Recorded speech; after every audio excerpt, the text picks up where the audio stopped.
Baik, Assalamualaikum warahmatullahi wabarakatuh. Perkenalkan, nama saya Paramita dengan NIM E281242224. Di sini saya akan mempresentasikan PowerPoint yang telah saya buat dengan judul Optimalisasi Teknologi Pasca Panen dan Fermentasi Kakao untuk peningkatan kualitas dan nilai ekonomi berkelanjutan.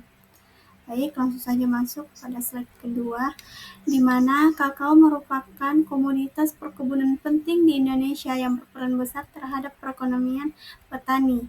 Mutu kakao nasional masih rendah karena proses pasca panen belum optimal, terutama pada tahap fermentasi.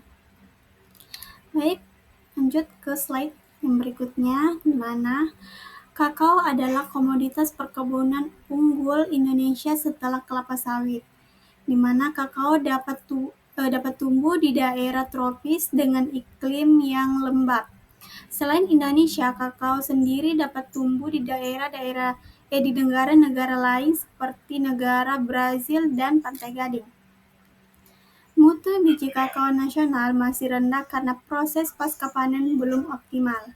Sebagian besar petani tidak melakukan fermentasi sehingga rasa coklat kurang khas.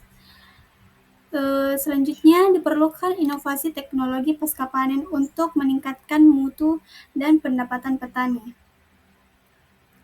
Baik, di slide selanjutnya yaitu masalah utama yang dihadapi oleh beberapa petani seperti fermentasi yang belum layak diterapkan oleh petani, pengeringan masih bergantung pada sinar matahari yang berisiko jamur dan kontaminasi. Mungkin beberapa petani menggunakan sinar matahari karena kurangnya beberapa alat pengering yang sudah modern. Selanjutnya, penentuan waktu panen sering tidak akurat. Petani dan akses teknologi masih sangat rendah.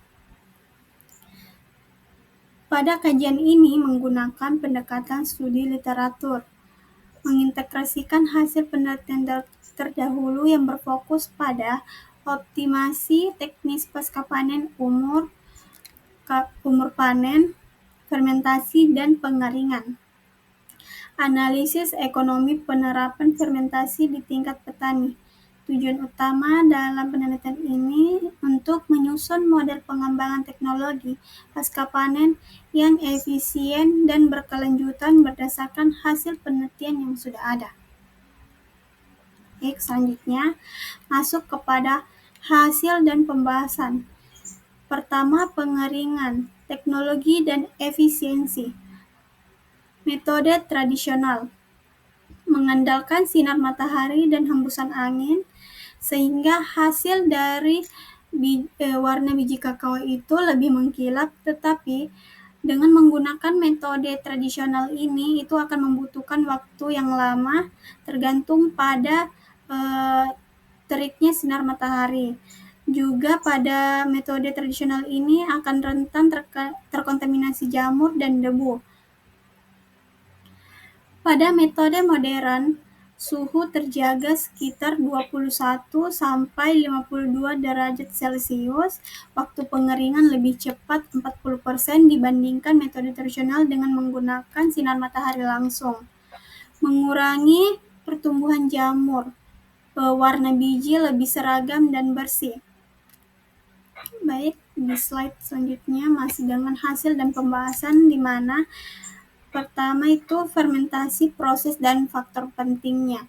Fermentasi terdiri dari dua fase biokimia utama. Pertama, fase anaerobik, yaitu ragi mengubah gula menjadi etanol, suhu naik hingga 35 derajat Celcius.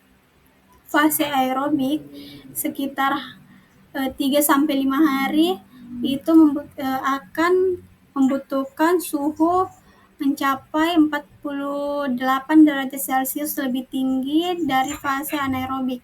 Bakteri asetat mengubah etanol menjadi asam asetat. Hasil fermentasi, embrio biji mati, warna coklat terbentuk dan aroma khas mulai muncul. Lama fermentasi ideal itu 5-6 hari kakao lindat, 3 hari kakao mulia. pH idealnya itu 5,2 dan kadar air hingga 5%. Baik, slide terakhir yaitu kesimpulan dari hasil PowerPoint yang telah saya buat, yaitu fermentasi kakao terutama pada tahap fermentasi dan pengeringan memiliki peran vital dan dalam peningkatan mutu dan biji nilai ekonomi kakao. Inovasi teknologi serta deep learning untuk panen fermentasi terkontrol dan pengeringan tenaga surya terbukti meningkatkan efisien dan mutu hasil. Secara ekonomi, penerapan fermentasi memberikan peningkatan pendapatan petani hingga 18 juta per tahun. Penerapan model kelembagaan petani dan kemitraan industri menjadi kunci keberhasilan implementasi teknologi pasca panen secara berkelanjutan. Sinergi antara inovasi teknis, ekonomi, dan sosial diperlukan untuk membangun sistem produksi kakao nasional yang unggul, berdaya saing, dan berkelanjutan. Baik, itulah presentasi dari saya. Bila ada salah kata mohon dimaafkan. Wassalamualaikum warahmatullahi wabarakatuh.